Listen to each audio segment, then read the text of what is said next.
similar now. It's an apartment. I know. So We're like, we Yeah, some of them we gotta kick the air off in the summertime. I will never be able to get rid of the hum of that cooler. Oh yeah. Like in post production, I can EQ and I can Yeah. make it somewhat disappear. Yeah. Denoise it, But- whatever. You know, kind of like what we were talking about right before we got rolling here was those little imperfections. they add. It it's so kind of unique. makes the room. It's what makes Yeah. it like nothing will ever replicate it. Mm-hmm. It makes it special, and that's what's so cool about it. Because, and you've probably done this too. I know Cosby, he's done it.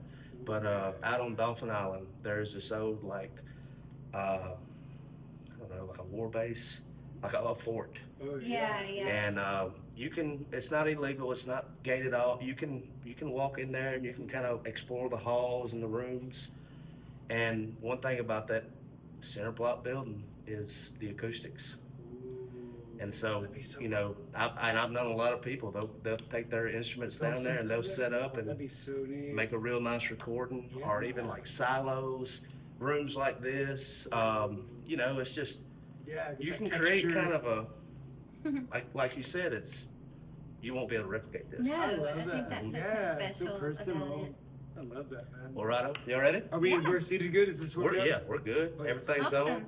Welcome you to Porch Talk. This is your host, Alan, and long time coming. I have the Kites. Hello. Hey. I don't know how I didn't meet you in a past life because you're from New Hope. I know. I'm from New Hope. Grew up there. I and- moved right when I graduated college. We got married Okay.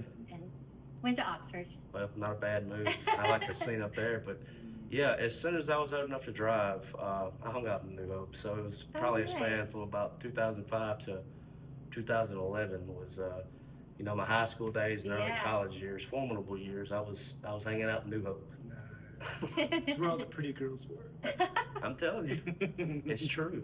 That was a joke we used to make about New Hope. There is some hope out there. But we got Kyle and his wife here. They are the Kites. I'll just kind of open it up, man. Where are you from?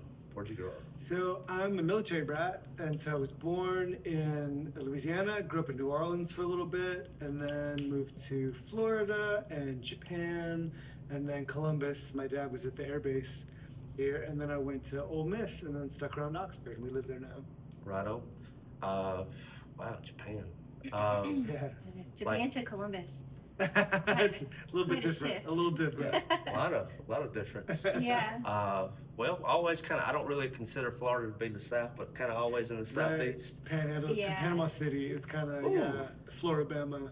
One of my favorite places, Panama City. Had a lot of fun down there. Well, man, and the question for both of you is just kind of growing up and kind of finding your place, like music. What are some of those early influences that made you? I want to play. I want to write songs. I want to share what I got going on in my heart.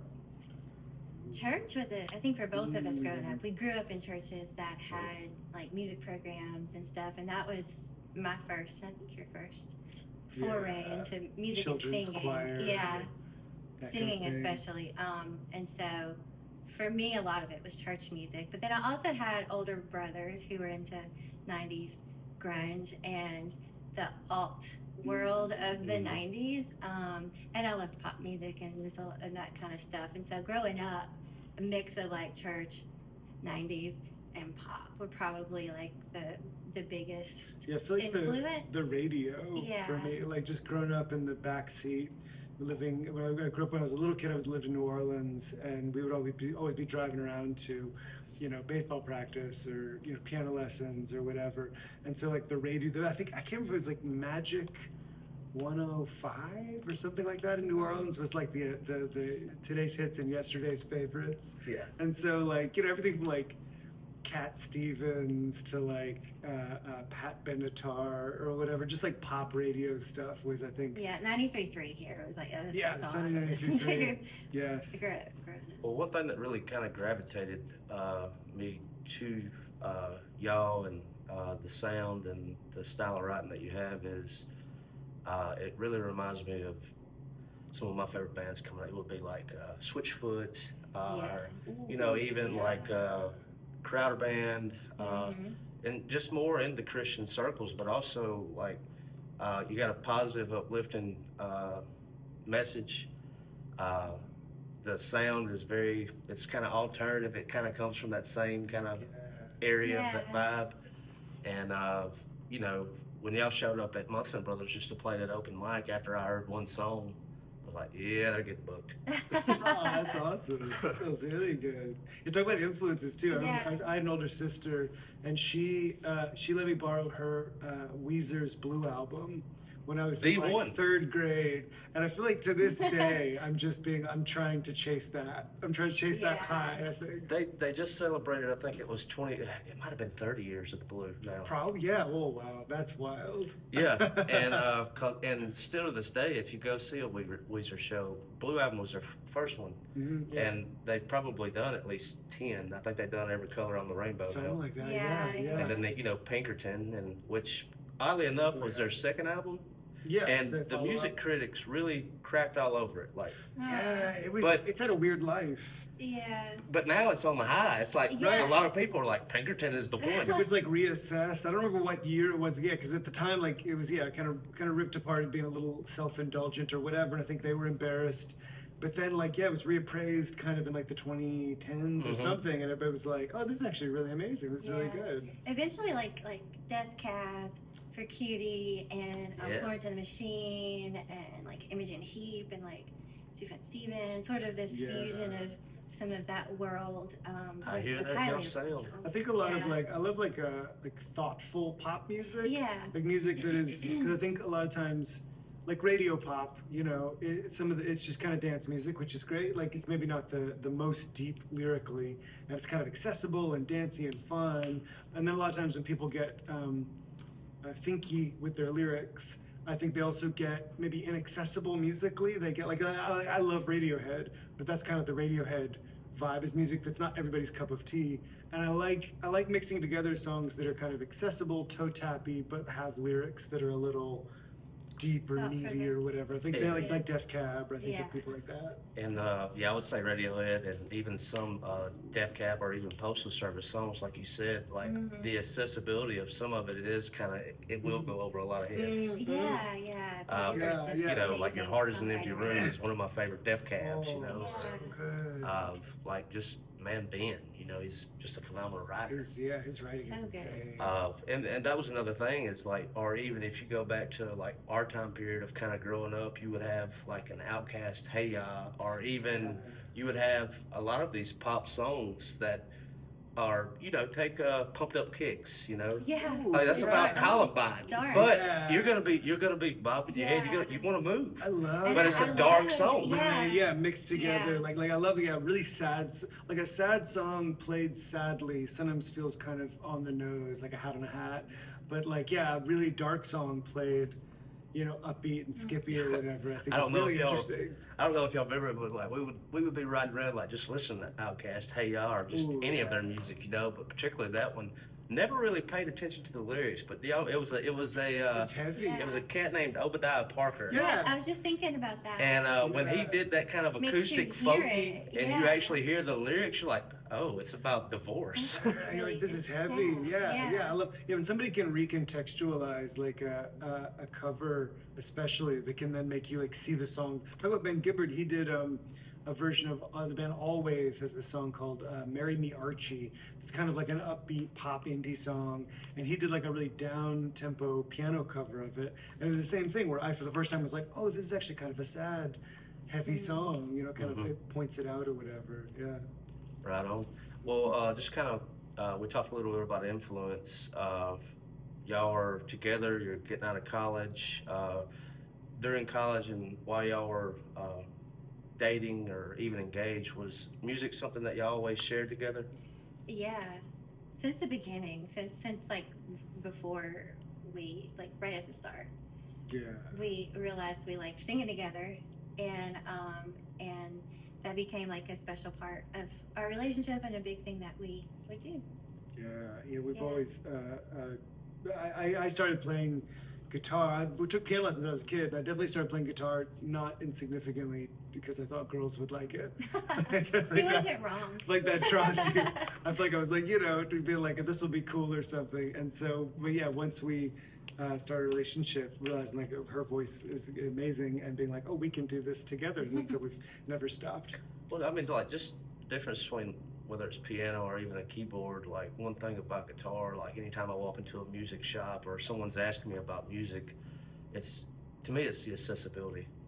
Yeah. Like, it is so, especially if it's an acoustic. I mean, you can just throw it in your You just pick car. it up. Yeah. Yeah. We bought a ukulele a few years back, and that became even more accessible. Like, bring it in the car. You can walk on a road around the trip. house with it. Hmm. Yeah.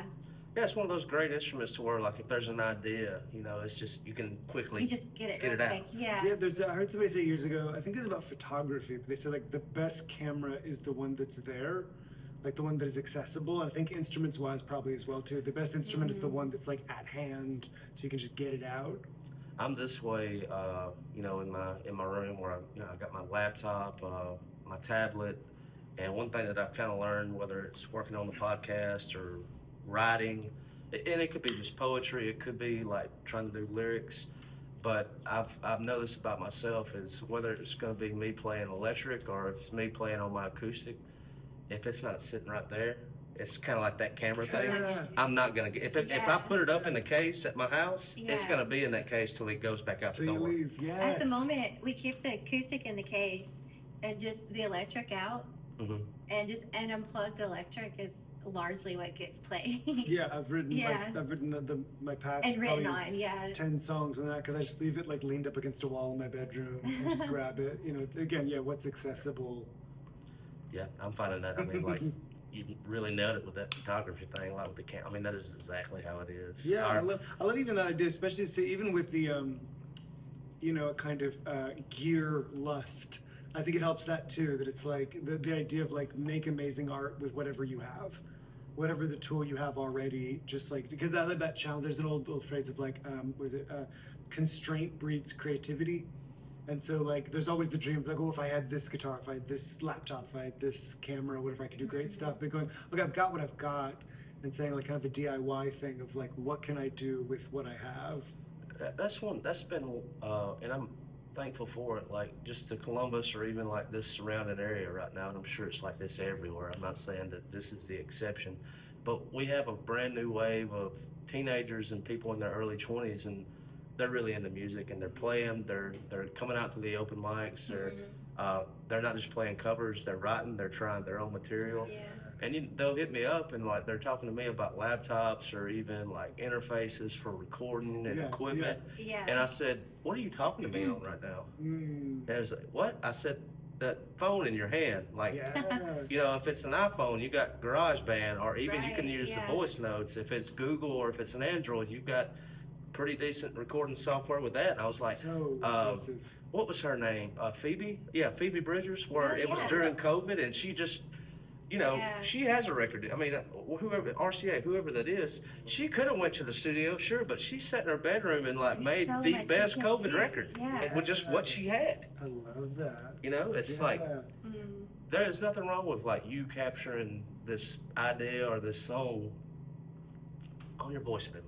Yeah. Yeah, that Was is, she right? Was it the album that like Kyoto and stuff was on? Yeah, Yes. That I think one? so. Yeah. yeah, so good. I think I think it's hard to adjust to some degree. That like some of the hardware, particularly on smartphones, just got like stupid good like in the past 10 years. Mhm. Like those mics and even some of the built-in compression on them is just like It's- really I mean, good. even at a live show, or if I'm just trying to record just a snippet of somebody, I've noticed on the iPhone, even if you're like at a festival and there's a lot of people, they do a good job of capturing what you meant to capture, and they'll cut out all the fuss automatically. Yeah. That's cool. You don't really hear the guy murmuring to his buddy to the left of you. You don't really hear the roaring in the back. You hear whatever that phone's pointed at. And that technology, whether it's just the video or just the audio of it, I mean, it does a jam up I job. love that. Well, I love that idea too, especially for like younger artists. Like also it puts the focus on try to have something good to say versus trying to sound great first as well. I think it's even part of it. But like some folks, they don't mean to, but I think they get like a really tight band and they've got a really cool sound. They're coming up with some cool riffs or whatever, but song wise, there's not a lot of meat there exactly. And I think sometimes trying to like make sure you have like trying to develop something to say, develop your voice, like develop your sound, your that's what makes it art, I guess, on that level, is that you have something to say. You're adding your unique voice and perspective on the world. And I think I like that with young folks. And I think you also get that, like you're saying, by being like, go ahead and do it though. Go ahead and write the Get song. the reps in. Go to the thing. Yeah, everything, all your early stuff's gonna be a bit cringe, but you can't get to your later stuff without doing it. I like that. Get your reps in. That's awesome. Yeah, you got to get in there. I mean, just with that, whether I've got a copy of it's Blackberry Smoke. It's a burnt CD. It was Blackberry Smoke before they were Blackberry Smoke. It was before they were polished. It was before they were on the radio. It was just that early. And I'm not per se a huge Blackberry Smoke, like Southern rock is cool. I'll listen to it, but it's not my go-to. I like indie rock. That's what I'm gonna listen to. But I put that on. A customer brought it in. And he's like, "You ever heard of Blackberry Smoke?" And I was like, "Yes, it's a huge band, man. They're huge." And he's like, "Yeah, check this out. This was back when they were still in the garage."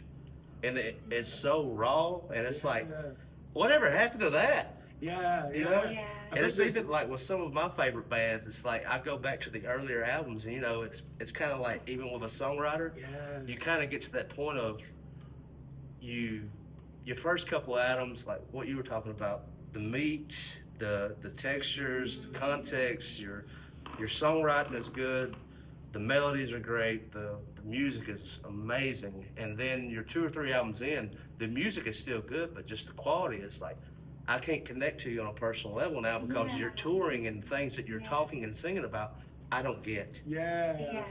So I think there's so many bands that go through that progression of like a first or second album about regular, accessible life, and then it's all of a sudden 2 or 3 albums up being rich and famous. Yeah. Or about touring life and stuff like that. It's that thing about comedy, right? Is like you don't make airplane humor. Yeah. It's that same thing with music. It's like if I was gonna write a song, I would write road songs, but I wouldn't talk about, things that happen like that is not accessible to the masses. Like I want to keep it every day. I want, just with the 3 songs that you shared for your set, is like those are very easily accessible. If you're kind of down in the dumps, I think they have the power to kind of bring you up. I love that. It's kind of gives you a place of. You can forgive yourself. Like one of the lyrics in your song is "The morning's coming." Like even though it's dark now, it's gonna get a lot better. Yeah. So I mean, it's gonna get better. It's not the end. Yeah. Hope there's an old phrase I love. It Absolutely. says, "The good times don't last. The good times don't last, but the bad times don't either."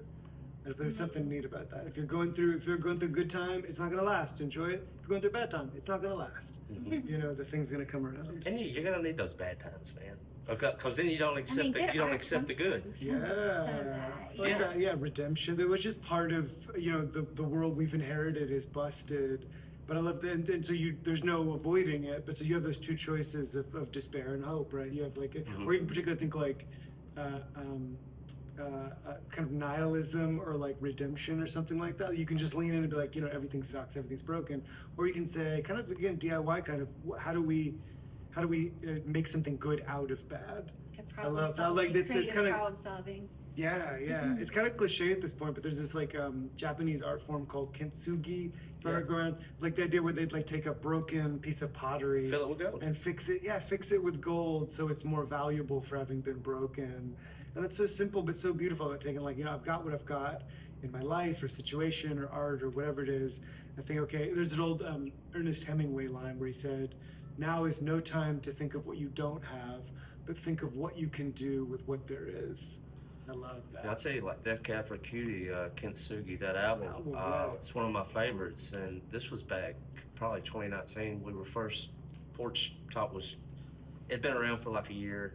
And at that time, like a huge rule of mine is like, this is a music forward show. Every episode is going to have music on it.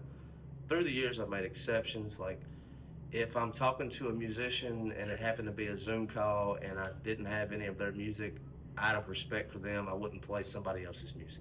Okay, yeah. Or if I had a poet, like I read some poetry and like we won't do music, just share your art. Yeah. But that Kent suit, I ended up like it was like a 2019 stint where I covered that entire album. Ooh, nice. Dude, and I want to get back to that, and I'd like to start like collaborating with people. It's like, all right, for this month's Porch Talk, me and so are going to be covering this album. Oh, that sounds. So I love You know, it. We're about to say the yeah, same so thing. And you have a month or so to do it, and it's like we're collaborating. Okay, we don't have to get the whole thing done in a day. We got a month, but Yeah. we're slowly I love releasing that. the entire Well, thing. and I I love, love that. and we do a lot of covers and mashups and things like that. And there's something so beautiful about breathing your meaning in your life into like what this song is to you that you're covering and making it yours and stuff like that. I love things like that.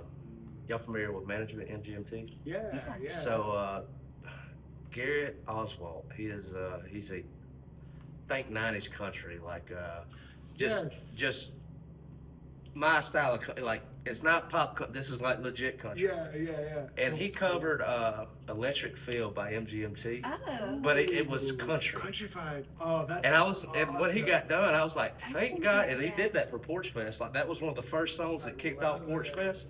I could hear that riff being played on like a fiddle or something.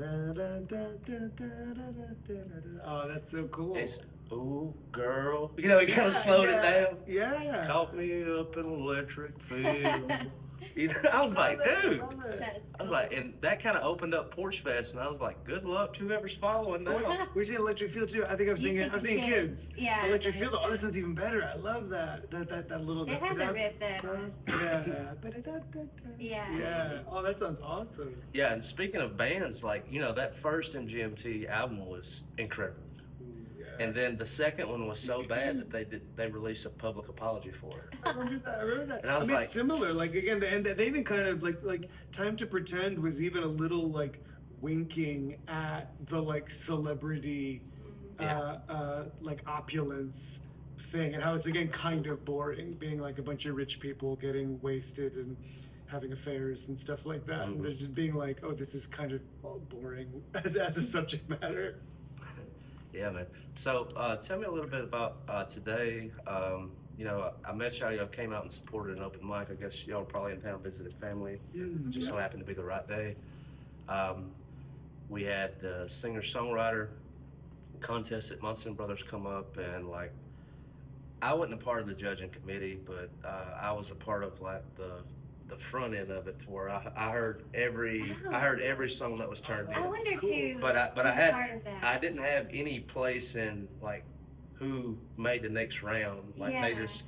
I just got to be a part of it. Yeah. Yeah. Because out the gate, I was like, if my podcast and if my store is sponsoring this, I don't think it's fair. And on top of that, I know a lot of the people that are Oh, entering, yeah. and I was like, Yeah. it's Hard not conflict to of be interest. biased. Yeah. Recuse yourself. Yes, I was Yeah. like, and That's a cool spot to be able to hear everything that Yeah, goes it's a lot of was. songs, It was over Yeah. 40 different Whoa. people, and we got going, and we're like 5 or 6 songs in, and you know, Ryan or James would just be like, okay, so and so, and I was like, I know them, and I was like, we probably don't even have to listen to this. They're Oh. probably gonna be in.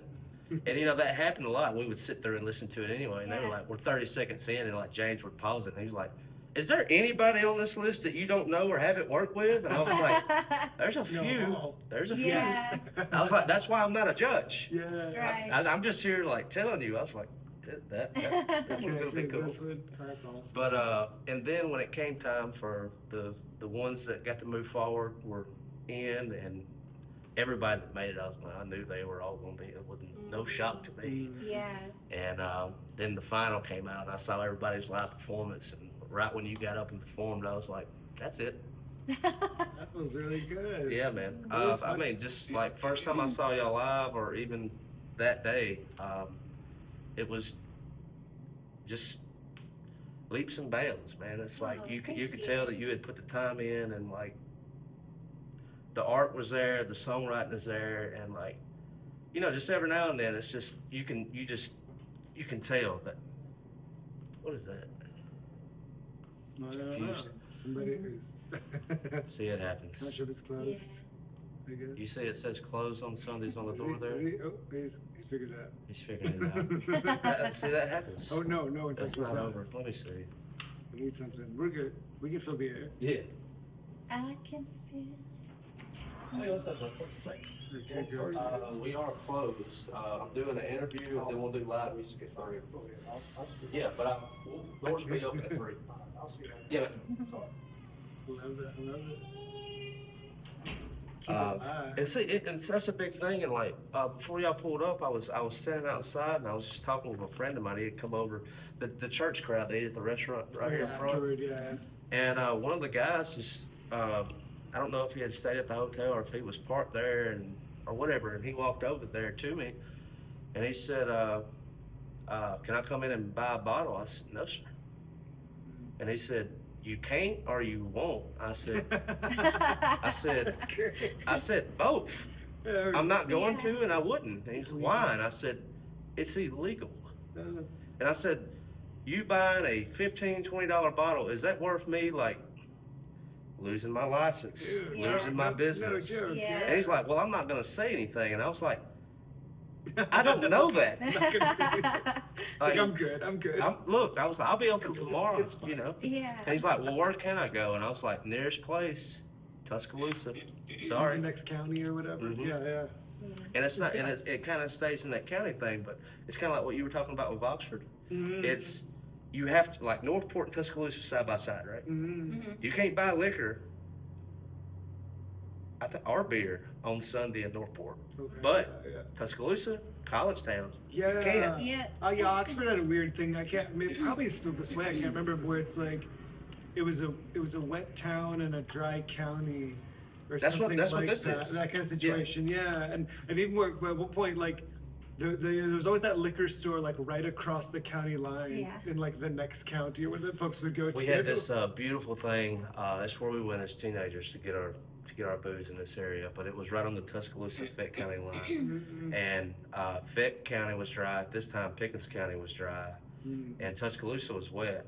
And so when you were leaving Fayette County and going into Tuscaloosa County, this beer store / liquor store, on the side of the building, all it said was "First Chance."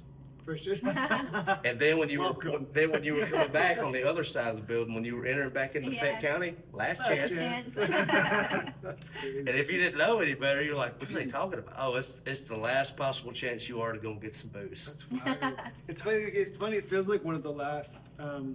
It's like they talk about those old laws that are on the books. Like Oxford supposedly has this law. Like there's a square downtown in Oxford, and there's supposedly a law that you can't drive around the square more than 100 times. It's one of those like obscure like 1800s things or whatever. Like you can't give ice cream. It's like to in Oklahoma somebody has a law on the Monday. books. It's like you can't beat your horse on Sunday. Yeah. Yeah. Stuff Where like they've all Well, got you're some just like, weird history. There's a story here. There's Yeah. a reason. Yeah, there's a this reason became why. a law. Yeah. It's like when there's like a plaque. When there's a plaque Yeah. saying something obscure, you're like, oh yeah, somebody did something weird. And then like Tennessee is like you're not allowed to leave a pie in the window. Yeah. And I know the reason behind that. What is it? Bear. Oh, interesting. You draw in black bears. Yeah. That makes sense. So it's not only like somebody's gonna sneak up to your window and steal it. No, you might have a bear problem. Yeah. No, those are always really good because Yeah. to our modern, I guess, whatever there's always seem, oh, that's so silly, but then often the explanation is like, oh, that makes a lot of sense. Yeah. That's And smart. some of the problems with those laws, like probably like, that Oklahoma's don't beat your horse on Sunday. It's like, well, I hope you never have to beat your horse, but There we go. Yeah. at that time, they were probably bunco busters. But, they were having to break a lot of horses or I whatever. guess you know. so, yeah, make But- them take a break. Yeah, and then the religious aspect about Sunday or the blue law kind of thing or whatever. Yeah. It's Yeah. so funny. Or even like just county to county, like in Walker County in Alabama, which they have a huge stigma of just like kind of being what we would call today a little backwards. Mhm. But one of their laws is like, if you're gonna beat your wife, you can do it. You can do it on the courthouse steps, but the stick can be no bigger than your pinky. It's so weird. It's Yeah. like, very obscure. History is weird. Like stuff. So what's interesting, stuff that seems so normal at one point, I guess, or you see it presented in like a history book or laws or whatever, and it seems so matter of fact things that are kind of horrifying today, and you're like, Yeah. wow, history is weird. Like, Why that? But why is that? Because Yeah, the Because particular. somebody pushed the boundary. Well, I think there's this idea about, I think, laws in general, which makes some sense. That laws are all about like minimums. Like laws aren't about being a good person. They're about like the basics to keep society from falling apart. Like if you have a green light but somebody's there, you don't hit them with your car. But the law says like you're allowed to go or whatever. Yeah, that's exactly right. And like, oftentimes is like we were in a discussion about this. Me and a buddy earlier this week. We were just talking about the law in that similar context. Is he's like, it's kind of wild that where we're from, it's like there's really no kind of law written down, and there's not really a lot of law enforcement per se. It's like everybody the law was written on everybody's heart, and everybody knows and abides by the law, and you always kind of tell when somebody steps on the line, they're not from there. They don't know how we operate. Yeah, the customs. And the custom of it, even though it's a very small town and most people are just kind of passing through, it's like we always know an outsider. Yeah, we were talking about this the other day. In Oxford's got a bunch of roundabouts Yeah. or whatever, and it's kind of this shift sometimes. Like red lights, particularly. You know, you're just focused on like, do I have a green or not? You know, red or green. But the roundabout's kind of interesting. It creates this like a social dynamic with the law where like you can go or you cannot go, and it has this like just like pay attention to other people and like be cool. Like be good at the party or whatever, like be a good hang, and be like, is it my turn to go or not? Can I like, do I think I can drive fast enough? Or am I holding a person behind me if I don't, or whatever? And I like something about that shift that says like, it's not about some like code or law, but it just says like, be cool, like, be a good neighbor. I'm with that, man. The first roundabouts that I really came in contact with, I was living down in Mobile, and they have them a lot on the northwest side of it. And I happened to live in West Mobile at that time, and they were really starting to install those. They were taking all the four-way stops out, and they were going to the roundabout. And, you know, I'd never seen one before, and then actually I kind of got the feel for it and I understood it. And it's like you said, it's like, this is so much more efficient than a four-way stop or a red light, because technically nobody ever has to stop. But if you've never experienced it before, it's like, also, you can take your time. Yeah.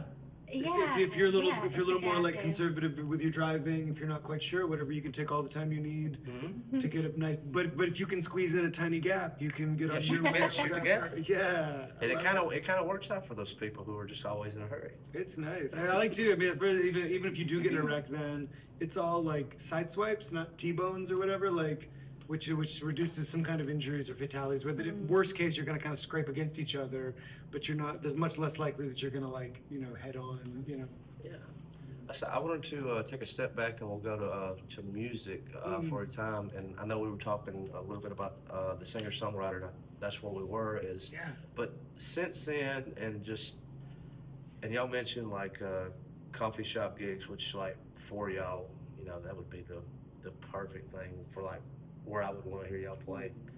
I think that's kind of a perfect thing, or even like at a Munson Brothers style venue where it's kind of intimate, kind of setting. I think that it better serves. But just tell me a little bit about, like, just for those listening, and I'm sure y'all stay busy, is like, where are some common places or towns, places where people could see y'all? Yeah, around Oxford. Yeah, lot. we regularly play We don't in travel that Oxford. much. We'd like to. willing Hopefully in to, the future yeah. we can get our touring act together. But in Oxford, we play most Saturdays there's a little coffee shop downtown called Heartbreak Coffee on the square, and we do kind of a residency every Saturday from 4:30 to 6 if people are in Oxford. We play at like the Graduate Hotel there, also downtown a bunch. At the Coop is like a bar restaurant. There's a at rooftop the top of bar it. up top, and we play Very cool. there on weekends. We have a local farmers market, and we play there. I saw some footage of that recently. Yeah, we'll play there when they have that going, and just events and things happen around town and nearby towns. We'll be a part of. We've done songwriter nights sometimes at the Blue Canoe. Oh, They have like an in the round yeah. kind of Bluebird Cafe style. Those have been really, really fun. I can't say enough good things about Adam Morgan and Blue Canoe. Oh, they're awesome. You know, like They whenever use, like, their food. it's all about the food, ain't it? Right? No joke. So good. Yeah. He's got his heart on the pulse when it comes to good music, good food, and good beer. Like there's never anything bad on that. Yeah. yeah, shout out to Adam. You know, he got in that little tiff, or a lot of people got upset with him. Like he got to beefing with Matt LeBon. There was the so weather yeah, I guy. remember that little Facebook drama. And I was like, it's all right. I'm not mad at you, but I was like, a lot of people love their weatherman. Like around here, we have a cat Yeah. named James Spann. yeah, Okay. yeah, yeah. And people like he wears suspenders, and like kids will go as him for Oh. Halloween. He's You know, celebrity. he's like he's a celebrity. Oh, yeah. You know, tornadoes around there are prevalent though. So I mean, we love the weatherman. Right, especially Yeah. in like the rural spaces. Like Mhm. it's super helpful. We were talking about like social trust, especially. I think that in in a world of media noise, but I think more than ever having like a person that somebody feels like they can trust is a big deal. And name a profession to where it is okay to be wrong 90% of the time, and people still trust you. Yeah, Right, yeah. It's just yeah. when you talk about your life, Yeah. it's those kind of things where it's like cautious enough. Yeah, if you gotta like get in the bathtub for the tornado warning or whatever. For a lot of people, it's just like they're like it's worth it. I don't want to die. I don't want to lose my house or Yeah. whatever. Yeah, totally. I will say too, we've been a part of a few of like Mississippi Songwriter festivals, Mhm. and at the end of February, I don't know the official date. I think Oxford or somewhere in the region is going to have another one that we're Oh yeah, some hopefully be part of. fest. Yeah. You know, one of my favorite festivals back when Munson Brothers, me and Ryan would take that old Volkswagen van and we would load it up with the wares, the beard oils, the balms, the Mhm. soaps, t-shirts, hats, you name it. And we would go out, and one of my favorite festivals in the state of Mississippi is Double Decker. Oh, it's so The good. square fills up with vendors. Yeah. They always like, I don't know how they pull off like the acts that they get, but It's nuts. Yeah, I think Yeah, a couple of they years do. back, I think they still do this. They already had a Yeah. decent budget from just local businesses, but the university, some of their like student programming budget, they put some of it together. I think to get even bigger acts, where it's kind of the campus, because so many students are going to enjoy it anyway. They could justify it, and so they've got the city, some like the Chamber of Commerce budget, and I think some money from the campus. So Yeah. that helps. and I know like I live in Starkville, and you know, Bulldog Bash, or just some of the, just some of the things that That's great. Mississippi State does. The city and the campus, they do a great job of working together to Yeah. kind of, and Starkville does have that very kind of small town feel. Mhm. I've been working over there for 7 years. I've only been living over there for 4. It took me a long time to commit to wanting to move to Starkville. Yeah, So I came from a small town, Yeah. and like it was always like a faux small town to me. It was like Yeah, this- yeah. everything about this doesn't make sense to me, and I don't know if I want to be a part of it. Yeah, And I get over there and I start working and I start hanging out a little bit after work, and you know, it's like this with anywhere, right? It's like the people is what makes it special. Exactly. Yeah. Absolutely. I feel like college towns also have an interesting bittersweetness. Because the people are always circulating. Yeah, yeah. It They're is, constantly it's- changing. yeah. Like Oxford's a new Oxford every 5-6 So it years. is special though when you do find those people that do stick around and you can connect Your with the group. tummies. So it's like all the more like cool as people like constantly leave. Yeah, I like both. I like you Yeah. develop your people. There's that old phrase. I think it's a Ben Rector song. Or something. You can't make old friends, and so you find your tribe and your Another good people. plug, Ben Ricker. Yeah, so good. You find your people, and then I love that about college towns. Again, you are going to get regularly new folks, Yeah. particularly folks who've come from somewhere else, and so they're looking for people to belong with, and so you have the opportunity to like welcome them into your table and your place. And I really like that. Whether even the times when I lived in Columbus, you know, they have a college too, but Columbus isn't really recognized as a college town. They have the Yeah, W. I went to the W. Yeah, And then they have the Air Force Base. Yeah. And so, like, with those two on top of Mississippi State, and then you have the University of Alabama just over in Tuscaloosa, like, we're kind of surrounded by people that are going to be in and out of our lives. We're going to have about 4 good years together. But the thing Yeah. about, like, whether you're in college or that Air Force Base is, like, the opportunity it creates is, like, these people are going to be sent out and spread out all over the world. And it's like the odds of like me being able to go and travel and to like we could have a time together somewhere else, Yeah. or in like my music or the things that we shared, it's now going to be there. The connection like travels.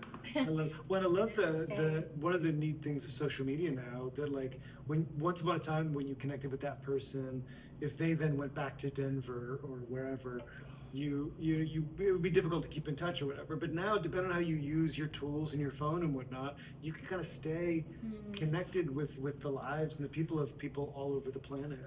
Yeah, and I love it like when people use social media correctly. I don't like it when there's backbiting, and Yeah. like Yeah. I don't. Local Facebook groups.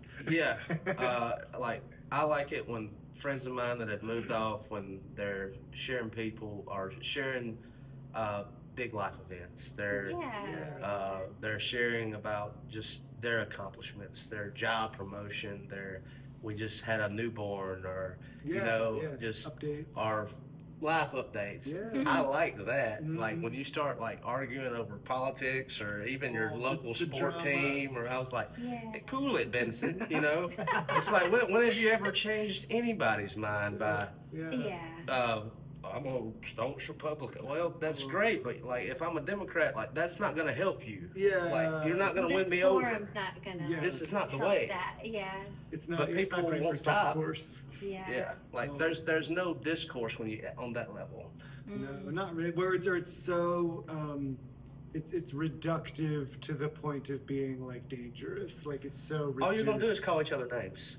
Yeah, So- it trends toward somebody's that, gonna call the right? other stupid. Yeah. It's so it becomes very there's like it's the polarization. It becomes so binary because so many things do need like nuance and richness. Yes, and, they do. Like length and even like they need to be face to face. Sometimes you need the human. There's that old great phrase that it's hard to hate up close, and I think like the internet is the inverse in so many ways. And it was that old Mike Tyson quote. I think he's true. Like whenever he got Twitter, was a lot of people were making memes about his lisp and the way that he talks, and his comeback, which is 100% true. He said, "You wouldn't say it to my face." And he said a lot of people on social media forget what it's like to be punched in the face. And I was like, I would hate to have to come to those terms, but you're 100% right. Yeah, well, there's the consequences in general, Yeah. the kind of dehumanizing, Yeah. which is hard. There's this phrase from this author guy, John Green. He's like a vlogger and writer, and he said maybe he thinks all the problems in the world maybe boil down to a failure to imagine each other complexly. Like to think about each other as being complex. We try to reduce our enemies or even our heroes, to be honest, or celebrities or whatever. We reduce them and don't realize like, oh, they're full rich people. Like the people you love have a bunch of flaws, and the people that you hate have good qualities. This idea that everybody is as three-dimensional and full as you are, and just trying to like remember that. I mean, absolutely. I mean, and I think like even with one of my favorite singer-songwriters, Ryan Adams. There are some essay allegations that still hang over his head, and a lot of people that used to be fans of his there are people now that will never be fans of his because of that, whether it's true or not. But the thing, and here I am, like I'm not being like a stan or like just like supporting him, but I say these are one of the times where I separate the art from the artist, and I cover a lot of his songs, and I think he's a phenomenal songwriter. Now, his personal life, I don't know whether he did that or not, but I like his music. I'm sorry, Yeah. it's that same thing. Like People are still covering Michael Jackson. and a lot of and a lot of people Yeah. give the same way. That's where I was going. Michael Jackson, there's a lot of, and whether it's true or not, like with Michael or with Ryan or like with hell anybody, like you said, like we have this idea, like we put these people up on these pedestals, but they're just as human as you or I. Well, history, I mean, you can go, and again, it doesn't absolve anybody of anything, but like all the great artists of history, you can do a laundry list of many of them were abusive and horrible and anti-Semitic or whatever it is. And, Sure. And we have to, at the very least, we have to like live with probably that. I think maybe that's what's good too, is to live with the tension. To not, sometimes it's easy to dismiss them as monsters because they're different than me, where we're better and they're worse. And it's easy to try to absolve it and try to excuse whatever it is, as opposed to living with the tension of, they did some beautiful things and they did some horrible wrong things, and live with that. But I mean, like even like with some of the lyrics in your songs, and here's where I'm at is, now there are some things that to me is a little harder to forgive or maybe even forget. But man, how extensive is your grace? How extensive is a person's forgiveness? And like, will that trust or will that forgiveness be taken for granted? Well, that's not up to you. Yeah, You know? yeah. How it's You gonna have be a song received. about forgiveness, not looking back. Mm. That's a cool take of like that it's not absolving anyone of wrongdoing, but trying to like, if you're willing to move forward with me and reconcile and be on a better path, then let's do that. And I think it's a cool concept. Yeah, I like that the idea that we're good at holding grudges. That's really good. And sometimes I think we're good at like brushing things under the rug and just kind of being like, oh no, it's fine, it's fine. Let's not talk about it. We will give people passes. Whatever. Yeah. But I think what we're not great at, as maybe even a culture in some ways in America or the West or something, I don't know, is like really recognizing something was wrong, but we want to like. We want to fix it moving forward. We want to. I think. I mean, this is the. There's so much to the discussion of quote unquote cancel culture, but I think sometimes that is some of the lack of being like, okay, so when somebody's done something wrong that is wrong, and then they agree they have, what do we do? Like, how do we heal? How does it not be like we're just like brushing under the rug and not taking it seriously? But how does it not be? We just cut off people's heads or whatever, you know, what, or hold the grudge forever. What does redemption and healing and apology and recompense look like? And you know, like since the whole cancel culture thing really kind of took off, I really like those redemption story arcs for some of those people, whether they're in Hollywood or even if they're in politics. Like, I love like when, and it seems to me, which it could all be a front, but oftentimes with those redemptive arcs, you can kind of see that person did learn their lesson.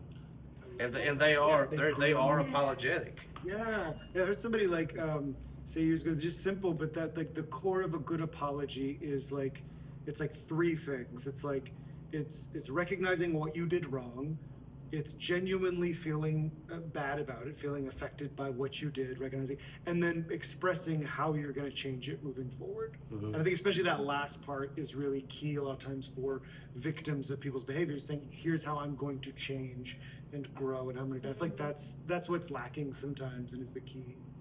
Yeah, man.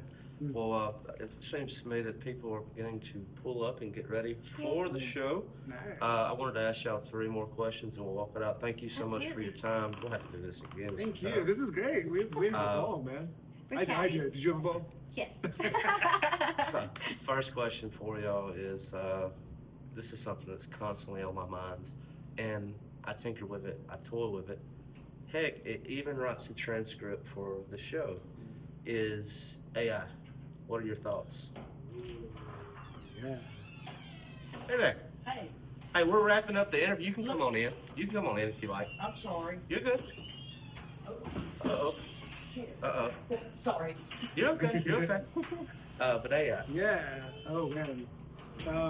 There's so many. I don't fully understand it. I'm trying to be humble enough to be that. I think a lot of times people talking about reductive want to treat again that it's gonna the takes are that it's the devil, it's Skynet or whatever, it's gonna destroy everything, or it's gonna save us all and bring a utopia, and I don't understand it enough to have either take. The most solid thing I do think is my understanding of a lot of the big like LLM models is that they are at the moment seemingly built on stolen work. So that I think is kind of open. How are we going to deal with that socially as being like, that is, I think, messed up on an artistic level. They've stolen a bunch of artwork and video and music and stuff, you know, that doesn't belong to them. The joke, and it is not funny, but kind of is we thought that AI, when it was invented, it was going to be like the Jetsons. It was gonna wash our dishes. It was gonna help us keep the house clean. And instead, it started coming after the things that we always felt that a human could only do, such as create art, or bring meaning and value to the world. What was the thing? Speaking of John Green or Hank Green, again about like the concern is that it would make us impede our humanity. Yeah. And in situations that it doesn't do that, then maybe that's useful and cool. But in situations that it does, like make us less human. Yeah, his line was like, he said, I'm less concerned with machines becoming more like humans. I'm concerned with humans becoming more like machines. And I think that idea that it would, in fact, because that is made the big thing too pragmatically already, is like the AI slop of it all, of it making kind of poor art in that kind of way. And I think, but personal kind of rubric for technology in general that helps me anyway is what you were saying, is kind of two things. And my phone, my email, my Facebook, whatever, is this enhancing my humanity? Is it making me more human, more connected to people, more kind and empathetic? Or is it degrading my humanity? Is it making me less valuing and loving of other people? I deal with that too, but I mean, there are so many things that I do use it to help me. Like, I'm not asking ChatGPT. I mean, I did ask ChatGPT to kind of help me like formulate and figure out a business, right? Yeah. Business You know, models. and I do. Yeah, I was asking it for different kind of ideas, and it kind of helped shape. I do let it write the transcripts for the show because that was something I used to have to personally do. And if it's an hour-long conversation, that's a long time to sit down and. Well, I think you talk about like enhancing your yeah. humanity. If it can save you an hour, and because of that hour you then can spend more time with friends, you can spend more time with family. And then also I it's think like that's enhancing your humanity. and I use it for a personal assistant as well. It's like the moment, let's say that I booked the cast to come play Close on Sundays in November. What, we're at the 14th, right? Well, I think 16th. yeah. 16th. Yeah, here we go. You're right. 'Cause the 14th would have been Friday. Okay. I'm And so, and so, like, I mean, that's why I got a little AI like to hold the calendar down, and Yeah. like, and also to give me a reminder, because like I am not perfect, and if something comes up on the fly, well, I'll forget. Yeah. You know. Yeah, I think that kind of like humility to recognize like it is super new and basically nobody understands it. I think even the top level guys, kind of some can admit that, and so then just being kind of trepidatious and cautious as we move forward to be like and just to watch ourselves and take responsibility to go like how, again, same thing I think with smartphones and with Instagram, whatever, over the years, for hopefully people having which I'm not terribly optimistic about, but ideally to have like the self-awareness to go, how is this affecting me? I've been using this for a month. Do I feel like it's making me more impatient or more unkind or whatever? Or is it helping me? Is it making me more kind? Hey. Ooh. All right. Question 2, as we get ready to wrap up, is travel. Military brat. You have had the fortune of traveling. I'd like maybe you as a couple. That's a 2-parter. Where is somewhere that you've gone that you would like to get back to, and then where is somewhere that you would like to go? Oh man, I need a minute. Somewhere I've gone I'd like to get back to. I think it'd be fun. In high school, I was in show choir, and we traveled to New York and did a whole like trip and competed and stuff there, and that was really fun. It was super touristy, and I think it'd just be fun to go back and like just have a really chill visit. I guess if you can be chill in New York City, but like not have such an agenda and go back and experience it as an adult. I have been. I've been very fortunate. I've had some opportunities to go to the Big Apple. I never took them, frankly, because I couldn't tell you why, but the idea of the place scares the living hell out of me. It's overwhelming. It's very particular, yeah. Sounds like it. And, I've never been, but it sounds yeah. like it is. And a place like I haven't been, is that what you said? Oh yeah, where else? Yeah. Oh, gosh. In the U.S., there's something appealing about the Pacific Northwest. Absolutely. It's beautiful. You got the mountains, you got the water, Yeah, that scenery. forest. Yeah, it sounds really, really neat. I haven't spent a lot of time on the West Coast, and so that sounds cool to experience. And probably like England if I was going to go outside of the country. What about you? Yeah, but going back, my parents used to live in around Los Angeles. They got stationed out there, and we would go visit them out there. So going out to the West Coast, I would love to drive up whatever the highway is, Highway 1 or whatever it is, the one goes up the West Coast. I would love to drive that. I think that sounds like a fun. We're big road trip people, love to road trip, and so driving up the whole West Coast. I think it's Highway 1. I think it is one. Yeah, I think that sounds right. Yeah. So I'd love to do that, to go back out to the West Coast sometime, and someplace I've never been. Yeah, like England, Europe. I've never done Europe. I've lived in Asia for a little bit, but never been to Europe. And so England. I think England. I heard somebody say it. America and England are like alternate reality versions of each other.